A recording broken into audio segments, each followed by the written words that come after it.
Hola amigos, ¿cómo están? Bienvenidos a un nuevo capítulo de Dialecticus y en esta ocasión con una invitada muy querida y muy especial para hablar sobre los desafíos y las posibilidades del desarrollo de la infraestructura en México. Para esto tenemos a Elizabeth Morales León. Ella es ingeniero en informática por el Politécnico Nacional. Cuenta también con diversos cursos de diplomados y especialización, por ejemplo, en alta dirección por el IPADE, en asociaciones público-privadas de inversiones mixtas, en infraestructura por la NAWAC. Ahí debiste haber conocido entonces a Francisco Treviño, si no es que de ahí o de antes, ¿no? De antes, pero sí, ahí lo conocí también, y al doctor Reyes Heroles también. Wow. Bueno, también tienes unos estudios de presupuesto basado en resultados por la UNAM y la Secretaría de Hacienda, el modelo de los 5 casos para la estructuración, evaluación y aprobación de proyectos de infraestructura por el Global Infrastructure Program de la Embajada Británica y la Secretaría de Hacienda y Crédito Público en México. Elizabeth tiene más de 20 años de compromiso y ejercicio profesional en el ámbito de desarrollo de la infraestructura. Ella fue asesora de inversiones en materia de infraestructura carretera en la Comisión de Comunicaciones de la Cámara de Diputados. Fue también secretaria técnica en la Comisión de Infraestructura y en la Comisión de Transportes. Entre otras funciones, te desempeñabas ahí en la integración del presupuesto de egresos, en la integración de carteras de proyectos, de análisis de inversiones, en carreteras, en puertos, aeropuertos, infraestructura ferroviaria. A nivel nacional, brindabas también asesoría para la factibilidad en diversos proyectos de inversión, análisis de iniciativas, minutas y puntos de acuerdo para la Comisión de la Cámara de Diputados en estos temas. Elaborabas también dictámenes en las áreas de transportes, inversión en infraestructura en general. Pasaste también como asesora de inversión y seguimiento de obra pública en la Comisión de Presupuestos y Cuentas Públicas, también de la Cámara de Diputados. Fuiste también o eres una consultora independiente en estos temas de infraestructura, y me decías que hace poco te volvieron a invitar a la Comisión de Infraestructura de la Cámara de Diputados como secretaria técnica. Ahí fue donde nos conocimos, desarrollando estas tareas de integración de presupuestos o integración de carteras de proyectos.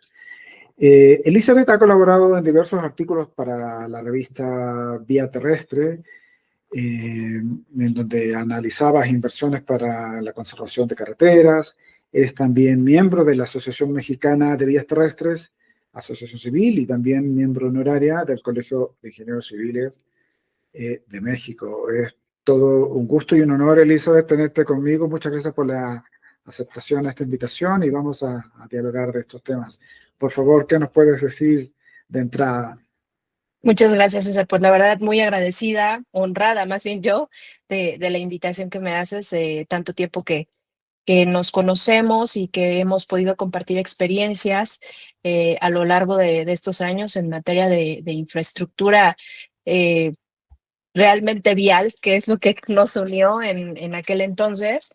Y bueno, pues aquí pudiendo compartir parte de mis experiencias y parte de los conocimientos que he adquirido a lo largo de este camino, que es muy vasto y que, bueno, difícilmente veo a alguien que encuentre todo el dominio de los temas, pero bueno, es un tema que a mí me encanta, que me gusta muchísimo, y que justo a lo largo de los 25 años que ya llevo en este tema, pues me he sentido bastante satisfecha en todos los conocimientos de lo que es el transporte logístico, de las carreteras, la importancia de la infraestructura para el movimiento de la economía en nuestro país y sobre todo, pues, los beneficios sociales, ¿no? Que pocos son los que a veces se menciona, pero el gran impacto social que se tiene cuando tenemos infraestructura en nuestro México. Muy bien, pues entonces de eso vamos a hablar en esta ocasión. Comencemos con la situación de la infraestructura en México.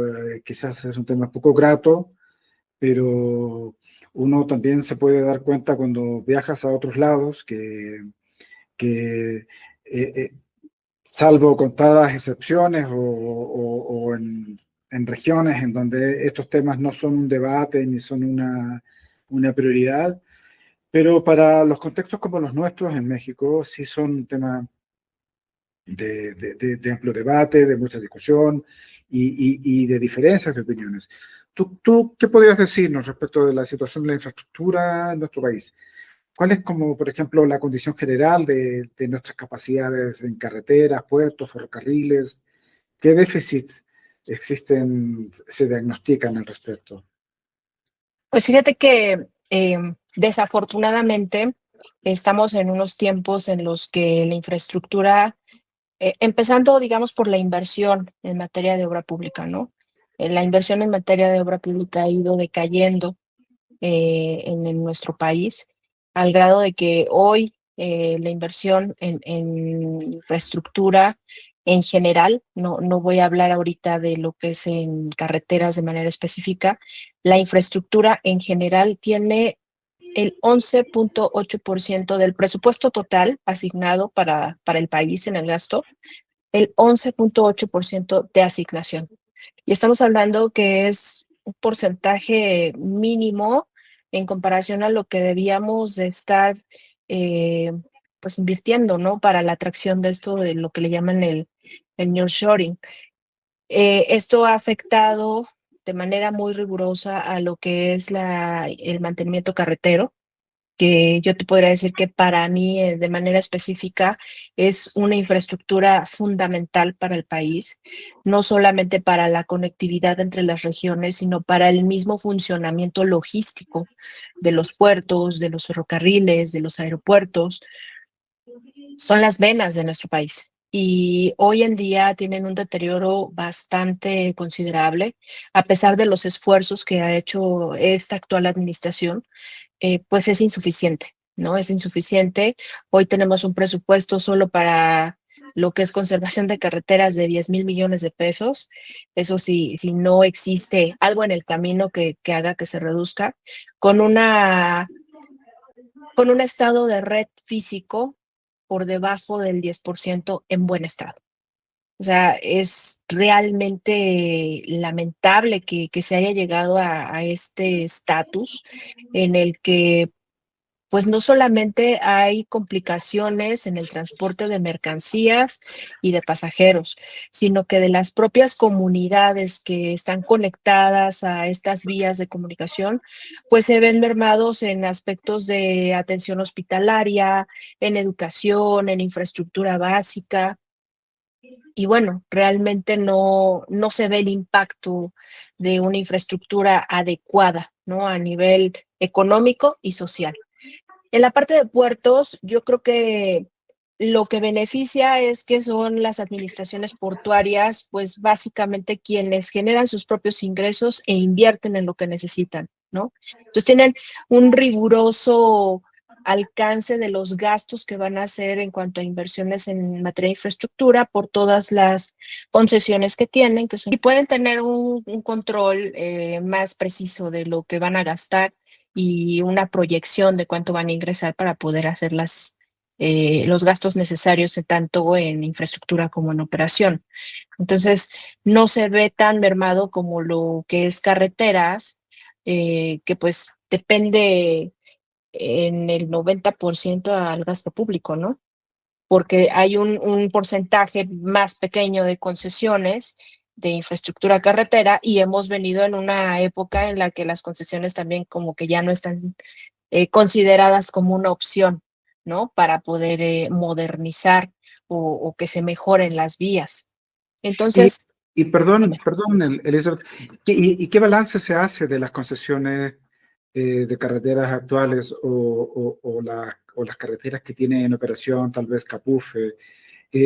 ¿Es un balance positivo o más allá de la predilección porque sea obra pública tradicional o APPs, digamos, están descartadas por otras razones, pero el balance de las operaciones actuales son positivos? ¿Esas carreteras, por ejemplo, mantienen niveles o estándares de calidad en su servicio? Fíjate que hace poco sabía yo que justamente la red operada por Capufe no necesariamente tiene que cumplir con estándares de calidad, como lo hacen las concesionarias. Las concesionarias hay que recordar que pues su pago está prácticamente condicionado a que si no me tienes en buenas condiciones y en los estándares de calidad adecuados la carretera, no te pago lo que habíamos acordado, ¿no? Con Capufe no sucede lo mismo porque es un operador propio.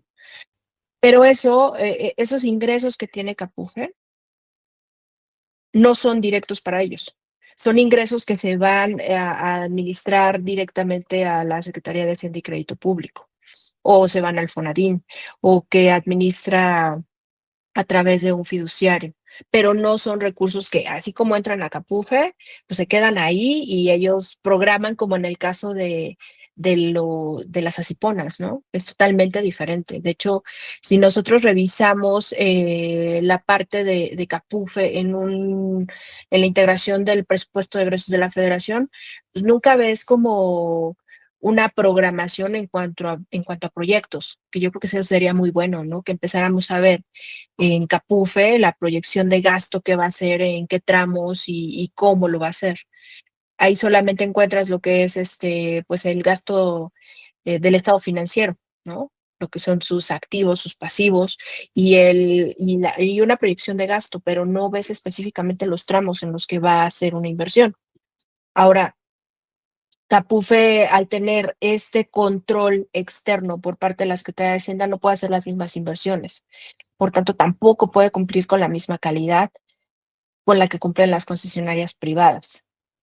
Y yo creo que más bien el aspecto de las concesionarias se ha transformado un tanto a partir de la última administración, ¿no? Porque finalmente había sido un esquema que venía funcionando y que era un aspecto en el que podía ampliarse la modernización de la red carretera e incluso el mantenimiento.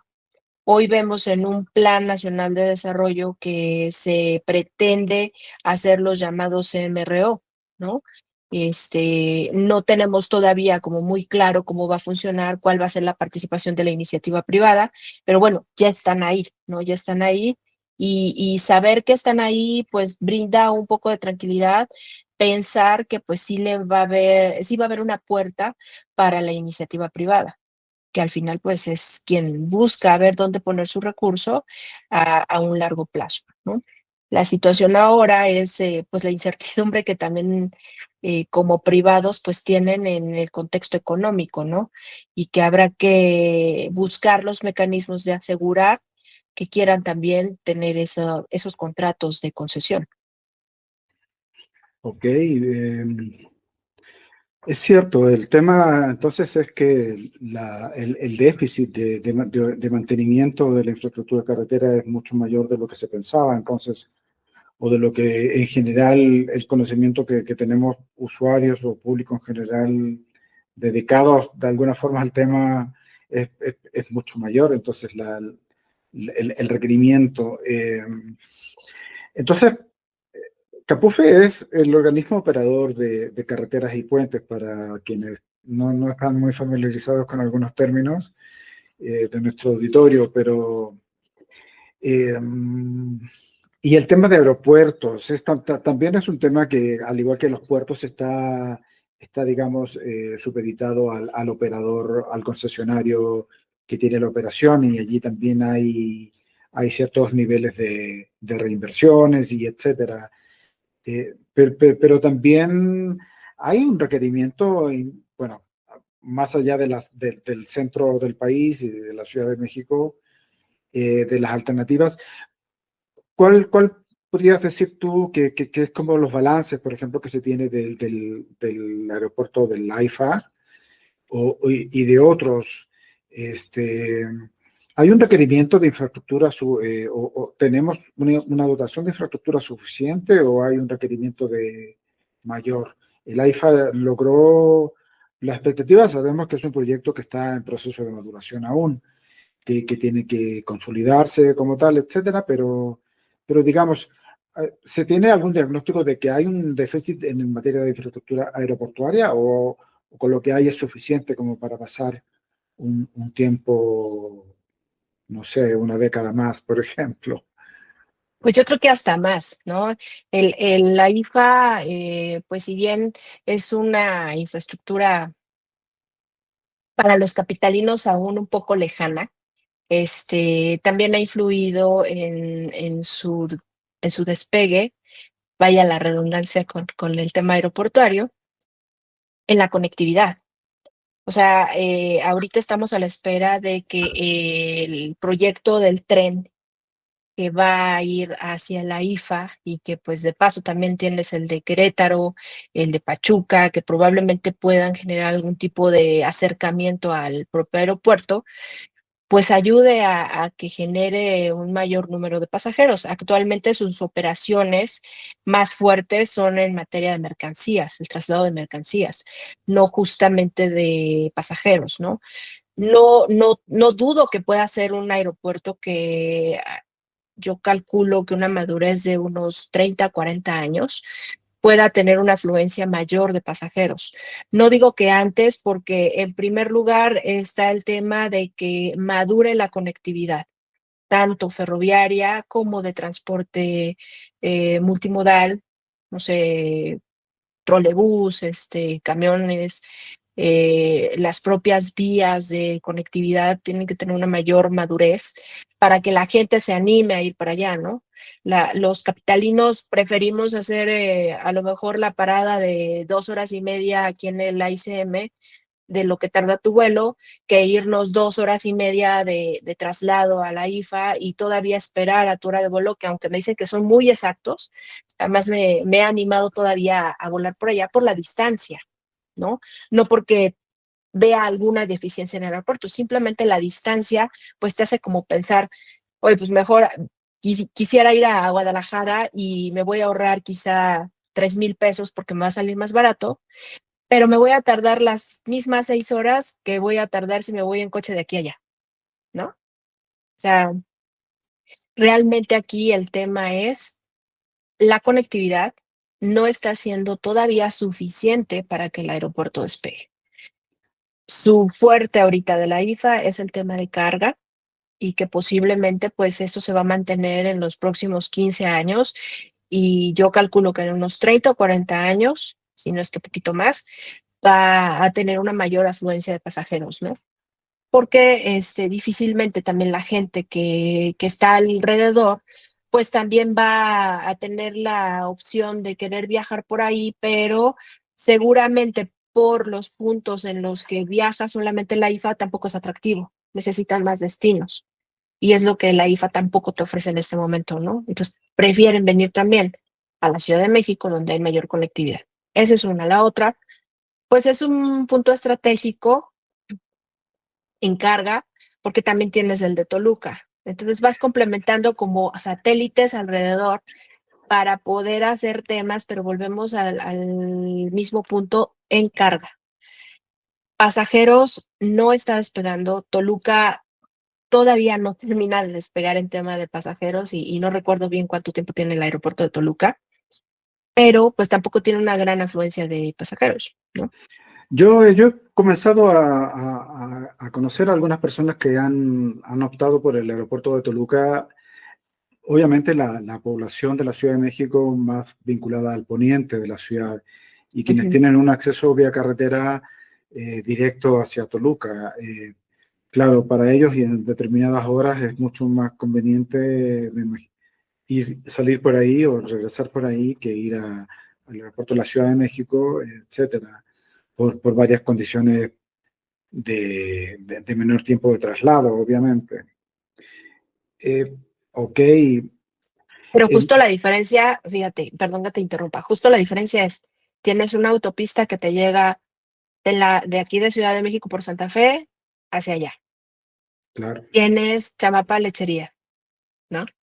Tienes el tren, ahora el tren interurbano que pues falta ver cómo conectas cuando llegas a alguna estación cerca de ahí hacia el aeropuerto. O sea, vas generando más conectividad y las vías que tienes quizás se saturan, pero no se saturan tanto como cuando tú vas a la México Pachuca, Ujú, ¿no? O sea, exacto. son las condiciones físicas y la logística que no se tiene aún para poder llegar de manera eficiente, yo lo manejaría así, eficiente, a la IFA.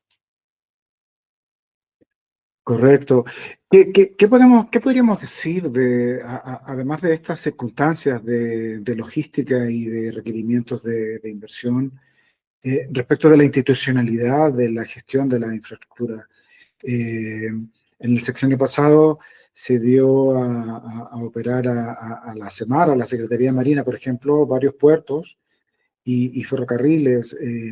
El ejército, por su parte, también asumió el diseño, construcción y no sé bien si su operación de Sí. algunas infraestructuras, particularmente ferrocarriles en la península de Yucatán, el Tren Maya. Pero ¿cómo está desarrollándose ese cambio institucional? ¿Tú cómo visualizas que está ocurriendo eso con respecto a una Secretaría de Comunicación y Transportes y las instancias que existían subsectoriales, digamos, para ferrocarriles, puertos, etcétera? ¿Cómo está esa dinámica? ¿Hay un diagnóstico sobre eso? ¿Qué opinas tú? ¿O cómo sería la versión quizás oficial de esa operación? Pues mira, versiones oficiales vas a encontrar que van súper avanzados y que todo está en orden, ¿no? En cuanto al ejército.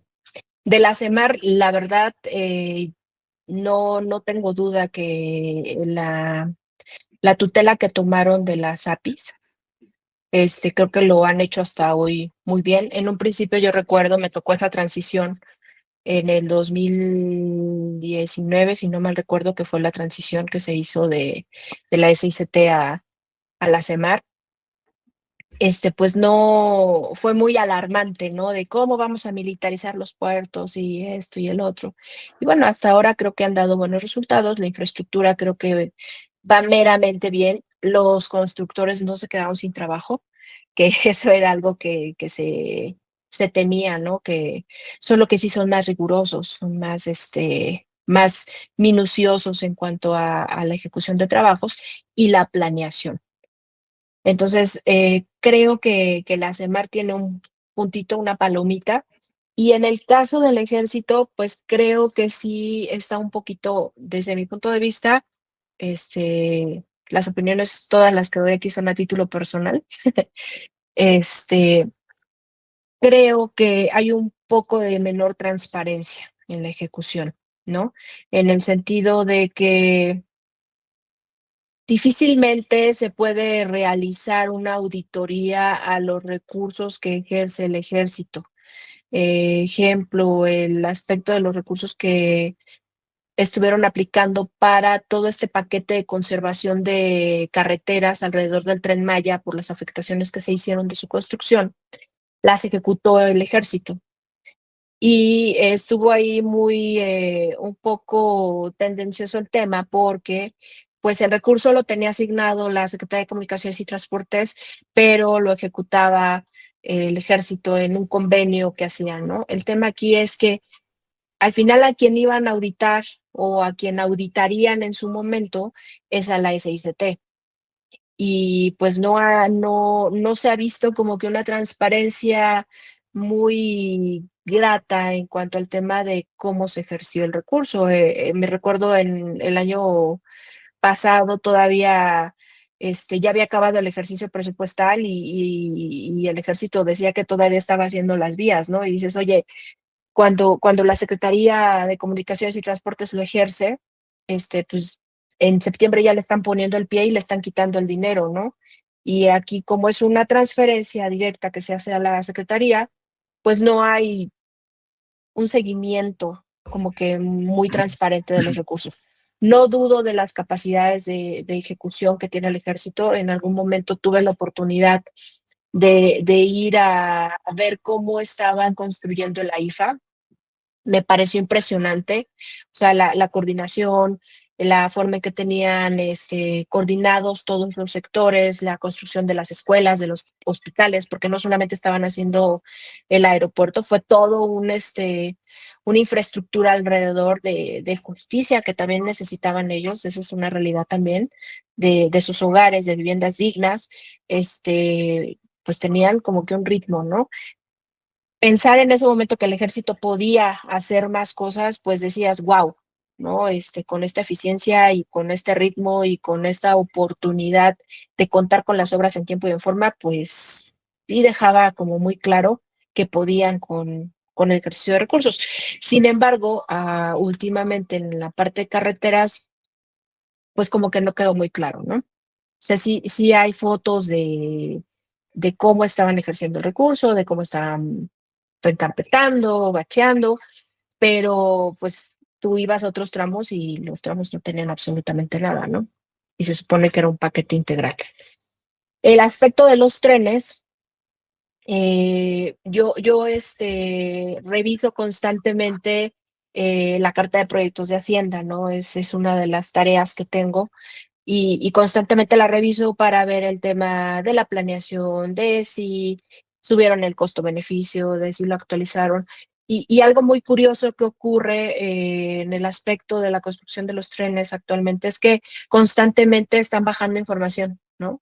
Suben, bajan, suben, bajan, suben, bajan. Y ni te enteras por qué, porque no te da tiempo de como que de revisar, ¿no? Dónde fue el cambio.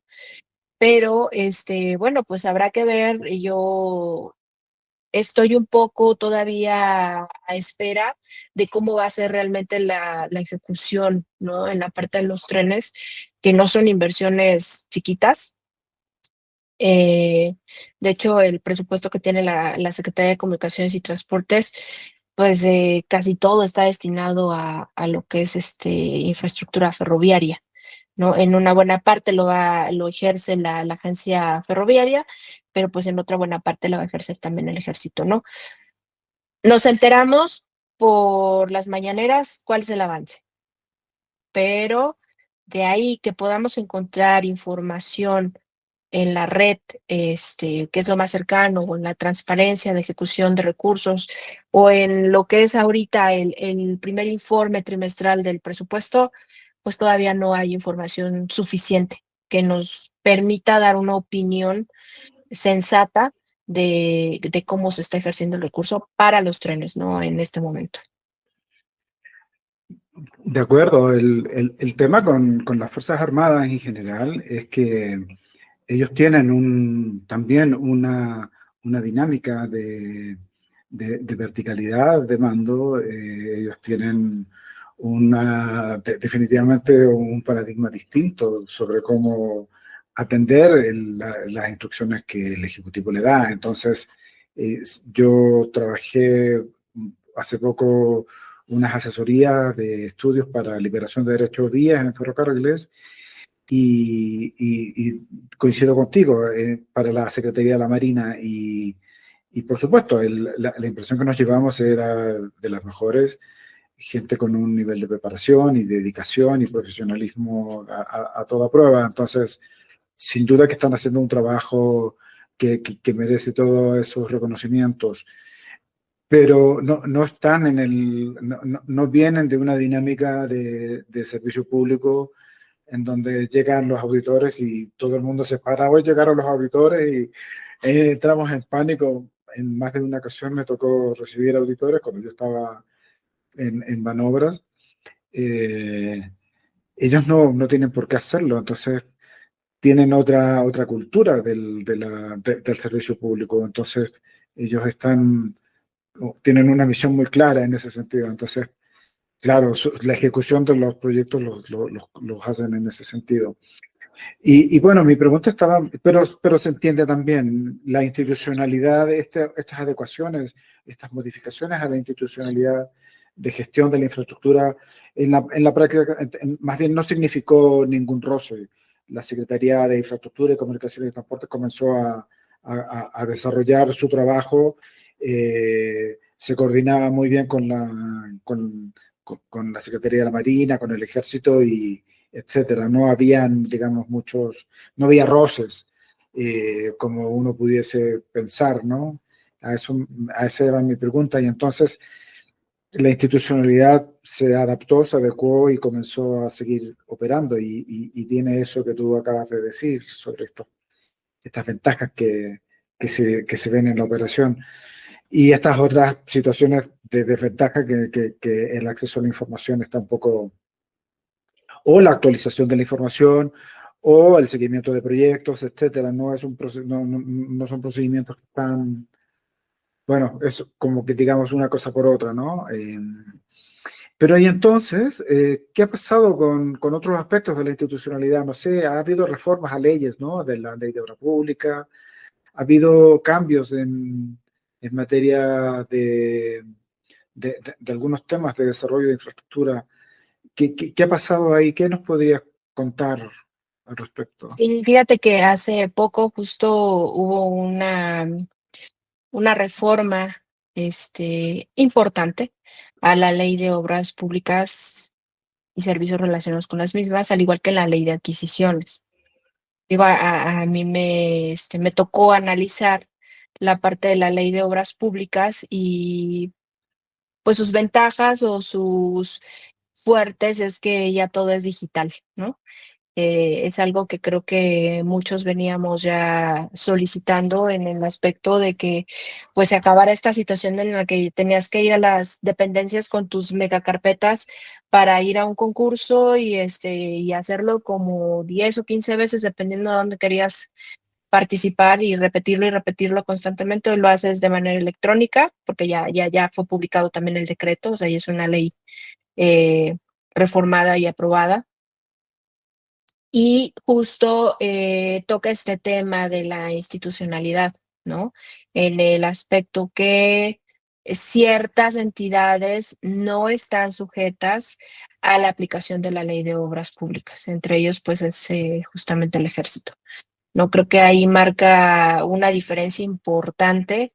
Ya se venía haciendo, ¿no? Porque al final podían ejecutar obras y con la leyenda que dice, pues es de seguridad nacional, pues ya no le aplica nada, ¿no? Más que la discrecionalidad en el aspecto de que, bueno, pues es un proyecto que es de seguridad nacional y quien lo ejecuta se encarga de todos los aspectos, ¿no? De planeación, de ejecución, de seguimiento, de control y supervisión. Entonces, ese fue uno de los aspectos importantes. Hay aspectos también como la parte de la presentación de propuestas, en el que no recuerdo bien el término que manejan, pero pues tú ya puedes también ofertar, ¿no? Una vez que es aperturada la propuesta, ya puedes ofertar un costo menor sin tener que sacrificar la calidad de las obras ni los materiales y tienes como que otro chancecito de poder seguir participando, ¿no? Tiene cosas muy interesantes que algunos pueden gustar, a otros pueden no gustarles por esta dinámica. Sin embargo, creo que todavía tiene mucha oportunidad de mejora, eh, justamente en el refuerzo de las supervisiones de obra, la calidad de la obra y un aspecto súper importante que creo que muchos seguimos discutiendo es la planeación. O sea, la planeación no se termina de fortalecer ni en esta ley ni en ninguna otra ley. La planeación de la infraestructura está quedando muy al margen de las leyes y urge que se haga algo, porque todas las obras que en todos los sexenios, digo, a mí me han tocado ya varios sexenios, en todos los sexenios ha habido obras que les falta planeación, que no están pues bien estructuradas desde un inicio. Entiendo que no necesariamente pueden estar al 100%, ¿no? En toda la proyección de la obra, pero pues sí un avance considerable, ¿no? En el que no puedan surgir ocurrencias en cuanto a la factibilidad técnica y económica y social de cómo puede impactar una obra. Entonces, creo que eso es lo que falta fortalecer la planeación, la gerencia de proyectos, que también es un aspecto muy importante y que en esta nueva ley se menciona, más no se robustece ni se le da como que formita para que podamos considerarlo en los proyectos siguientes que se están ejecutando. Falta mucho por hacer. Técnicamente falta mucho por hacer. Administrativamente va caminando, pero técnicamente no está habiendo ese fortalecimiento, ¿no? En cuanto a la proyección de las obras. Y creo que es una oportunidad bastante amplia, que en el momento de que alguien la tome y decida agarrar las riendas de que la planeación es el pilar para que funcione una obra pública o privada incluso, pero que lleve al camino del nurturing, pues vamos a tener, yo creo que es una ley fortalecida, ¿no? Ya vamos a entrar a ese tema, de hecho, quizás ya de una vez, pero antes de eso, oye, cambiando de tema, ¿no? ¿Cómo están entonces los retos y las posibilidades que se presentan al país para el desarrollar la infraestructura en la presente administración? Eh, se ha mencionado mucho el Plan Nacional de Infraestructura, un Plan Nacional de Desarrollo que viene con un fuerte énfasis también en ese sentido. Se ha mencionado la participación privada, o se ha anunciado participación privada en el desarrollo de infraestructura, en la apertura de algunos otros sectores.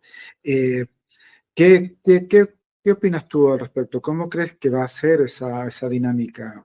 O por lo menos, por ejemplo, el Plan Nacional, ¿qué expectativas tiene? ¿Está muy elevado? ¿Son anuncios? ¿O sí hay planteamientos concretos? ¿O sí hay un plan de acción al respecto? Fíjate que sí hay un plan de acción, sí hay sí hay aspectos que son muy puntuales, muy identificados. Lo que no hay es dinero y tampoco te dice de dónde lo van a sacar, ¿no? Entonces, eso es un aspecto que en algún plan nacional de desarrollo ya lo vi, que sí traían como que el proyecto, la posibilidad de cómo se iba a invertir y cuánto se le tenía que invertir, ¿no? La posibilidad me refiero a que era o público, privado o mixto, ¿no? Pero más o menos generaban como que la idea. Hoy tú ves un Plan Nacional de Desarrollo con muy buenas intenciones, con proyectos que son, pues sí son estratégicos porque generan la conectividad que requiere el país, de proyectos que son muy grandes y que además, pues sí benefician a ciertas regiones que comercializan más fuerte, como lo es la parte norte y la parte centro. La parte sur, pues sigue siendo el gran proyecto del transísmico, sigue siendo el gran proyecto. Este, pero pues ves este tema de los trenes, ¿no? El fuerte son los trenes en el aspecto de infraestructura. Hay un plan hídrico, que pues también te avienta proyectos que se pretenden atender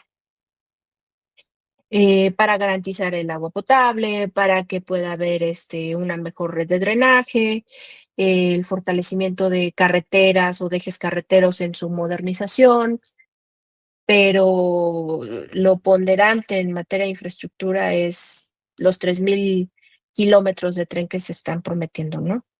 Y que bueno, pues ya estamos viendo que se anuncian, que se comienza con algunos de ellos en su construcción, pero la parte, el Plan Nacional de Desarrollo, de acuerdo a la Ley de Planeación, tiene que dividirse entre lo que proyectas, lo que quieres lograr, bajo un análisis estadístico de lo que tienes actualmente.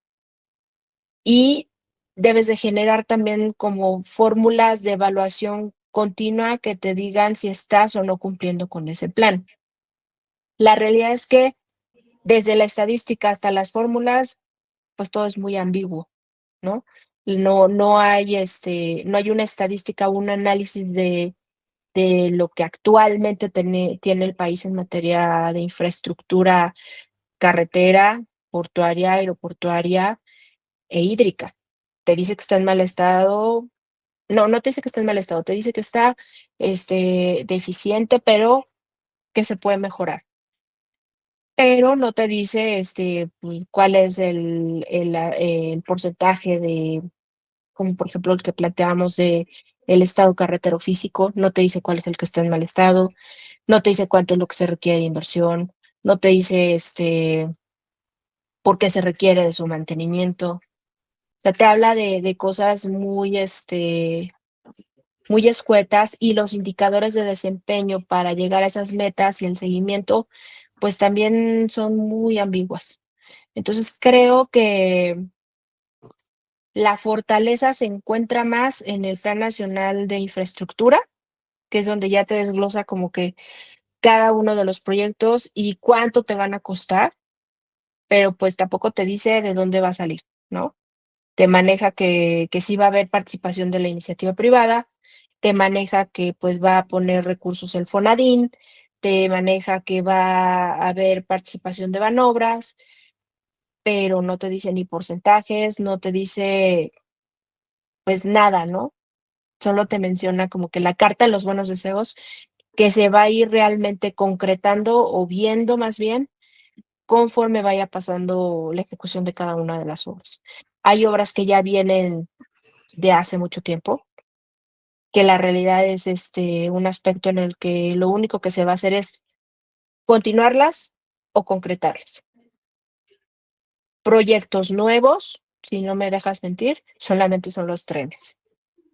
Pero en el aspecto carretero son obras que ya se vienen trabajando de hace muchos años, que se atoraron por un aspecto técnico de derecho de vía o de impacto ambiental y que pues ya no se continuaron, pero proyectos nuevos, solamente los trenes. Claro, siempre era conocido los planes nacionales carreteros y sus actualizaciones y sus avances o sus carteras de proyectos. Y entonces, ¿cuáles son los desafíos para un mejor aprovechamiento del nearshoring?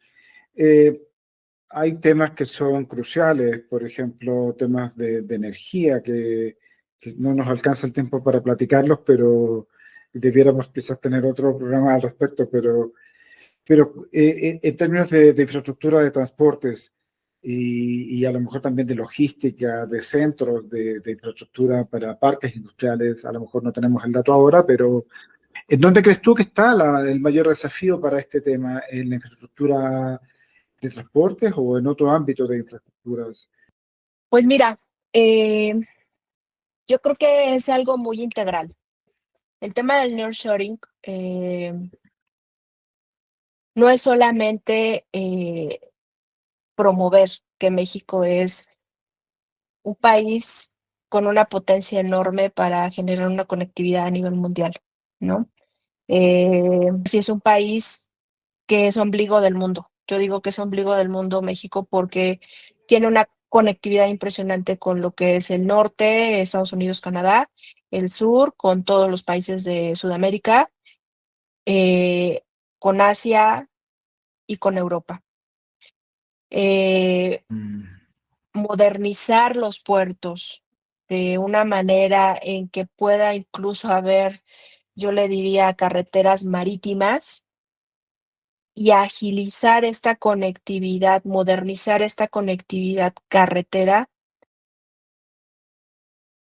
y plantear trenes con una infraestructura adecuada, a velocidades adecuadas, nos convertiríamos en un país superpotencia, porque tendríamos la posibilidad de crear estos parques industriales, no solamente al norte, podrían crearse al sur también.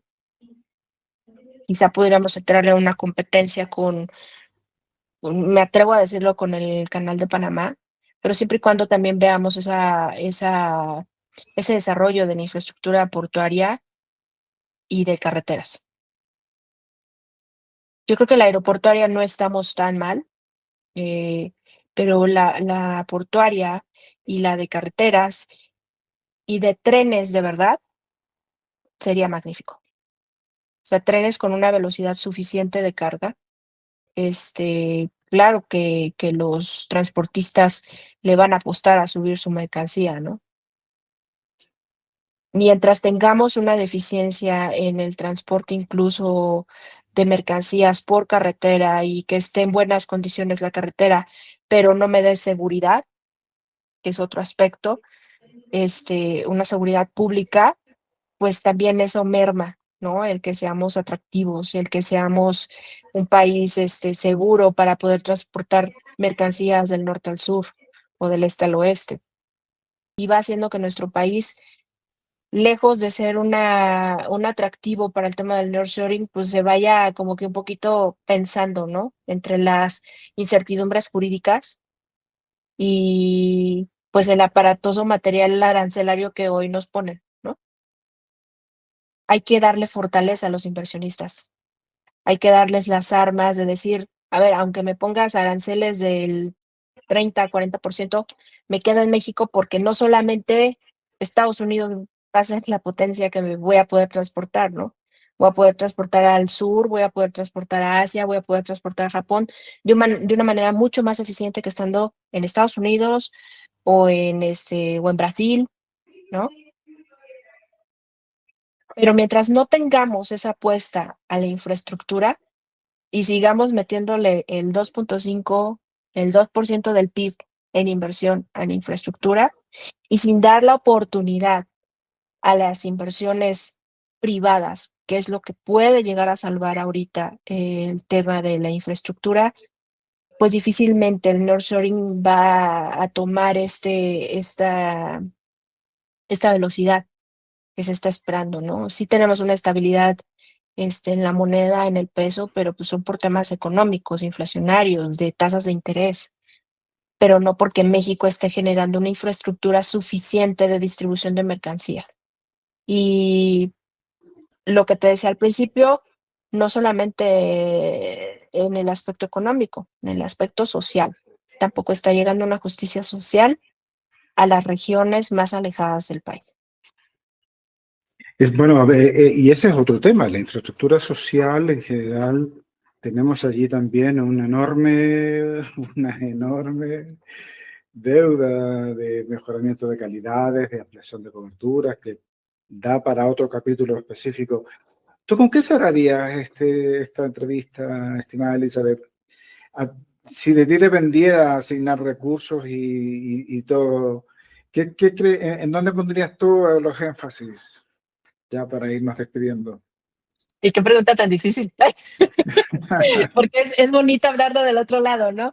Pero, ¿qué haría yo? Yo buscaría la forma de generar fondos, de revivir fideicomisos, muy bien vigilados, transparentes, obviamente, pero que pudieran ayudar a aportar mayores recursos en materia de infraestructura. Y ya es infraestructura en general, ¿no? Porque como bien dices, la de transporte, pues la vemos como un aspecto de economía y de vida social, pero pues también hay una infraestructura social, meramente social, que está desatendida y requerimos de recursos. Hay que ver fondos internacionales, hay que volver a buscar fondos internacionales, construir fideicomisos, darle mayor certeza al sector privado en las inversiones aquí en nuestro país y balancear más el gasto público. O sea, si bien tenemos un gasto público que atiende programas muy sensibles que son los sociables, de nada sirve que la gente tenga un beneficio mensual económico, social, si no va a poder ir a un hospital digno, si no va a poder transportarse a las escuelas y si no va a poder tener energía eléctrica. De nada sirve. Entonces, creo que hay que replantear el gasto público de una manera justa para todos los sectores, pero beneficiando también al tema de la infraestructura, la inversión en gasto de infraestructura, porque sin duda eso nos va a traer empleo, nos va a traer una mayor economía circulante que va a beneficiar hasta a los más pobres, ¿no? ¿En dónde ves tú la participación privada en todo esto eh, como un complemento, digamos, de los requerimientos de inversión? ¿Crees tú que hay un espacio real de participación? ¿Y en dónde crees tú que sería eso? ¿En los proyectos ya anunciados o habría márgenes para nuevas cosas? Yo creo que hay en los ya anunciados, en los MRO, creo que debe de haber un cuidado muy meticuloso de cómo va a funcionar, y creo que se pueden generar nuevos, dándole certeza, repito, al inversionista, sin que el gobierno arriesgue tanto recurso. Creo que sí se pueden generar los esquemas de financiamiento de un privado al gobierno, dándole certeza jurídica al privado de forma que va a recuperar su inversión, pero que al mismo tiempo el gobierno va a poder eh, tener esos ingresos, parte de esos ingresos y poder invertir en lo que está dejando de invertir, como es el mantenimiento, ¿no? Mm. Incluso he llegado yo a pensar entre mis días que luego me pongo a cuestionarme cómo podría hacerlo, incluso en aspectos de,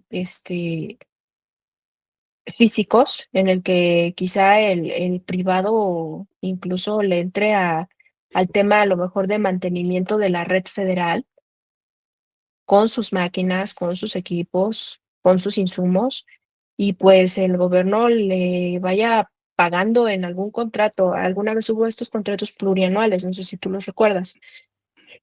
Pero bueno, no funcionaron, no solamente porque, pues, a lo mejor se perdió una liquidez, del gobierno, sino porque también las empresas, que estaban en esos contratos, pues, no tenían más bien suficiente financiamiento, ¿no? Y llegó un momento en que estuvieron ahorcados y no pudieron sostener esos contratos. Pero creo que si se hace un análisis bien de cada uno de los candidatos a estas inversiones, se puede conjugar cosas muy interesantes entre el gobierno y la iniciativa privada. Muy bien. Estimada Elizabeth, qué gusto volverte a ver. Hace bastante tiempo que no sabíamos cada quien de los destinos profesionales del otro. Qué bueno que estés ahí, eres un gran valor. Lo Muchas sé gracias. por el trabajo que te veíamos hacer ahí en las comisiones. Y bueno, creo que este tema sigue abierto. Esperemos a ver si nos volvemos a encontrar en otro capítulo para quizás hacer un balance de lo que ha sucedido. Esperemos que definitivamente los destinos del país y las decisiones que se tomen en ese sentido vayan por optimizar recursos, por tomar esas decisiones de forma oportuna y, y bueno, sigamos trabajando por el futuro de México. Muchas felicidades y muchas gracias por estar aquí. Te dejo la palabra para un saludo de despedida. Muchas gracias, Elisa. Muchas gracias a ti, César, y pues igual muchas gracias a tu público, que también creo se dan el tiempo de poder escuchar los temas tan importantes e interesantes y que llevas desde otro punto de vista, ¿no? Desde otro enfoque hacia todos varios sectores. Creo que es una labor muy importante, muy valiosa, y todo el éxito del mundo. Seguramente vas a llegar a muchísimos lados y y cuando se hace eso, las voces se empiezan a crecer y seguramente el proyecto que tú tienes y que traes va a crecer. Muchas felicidades, muchas gracias. Bueno, pues muchas gracias. Ahí a los amigos, seguro me van a llegar varios comentarios de ya sé de dónde, de algunos que están allí muy contentos de volvernos a ver y seguro te voy a hacer llegar los saludos y si no, bueno, ahí pongan amigos en el chat sus comentarios y consultas. Estamos a sus órdenes para atenderlos. Muchas gracias, Elizabeth. Nos volvemos a ver. Muchas Cuídate gracias. mucho. Un abrazo, amigos. Igual, Gracias por vernos. gracias. Chao. Chao.